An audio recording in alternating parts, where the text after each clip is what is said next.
હવે આપણે કરીશું ઉસ્ત્રાસન. ઉસ્ટ્ર એટલે ઊંટ. ઊંટ જેવો આકાર થાય છે એટલે આને ઉસ્ત્રાસન કહેવામાં આવે છે. તેના માટે આપણે બેસીશું દંડાસનની પોઝિશનમાં.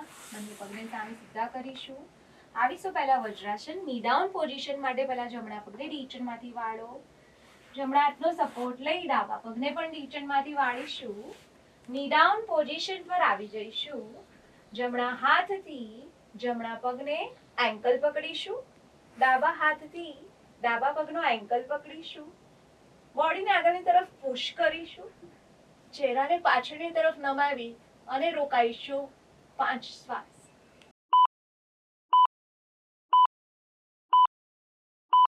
ધીમેથી ડાબા હાથને આગળની તરફ લાવીશું.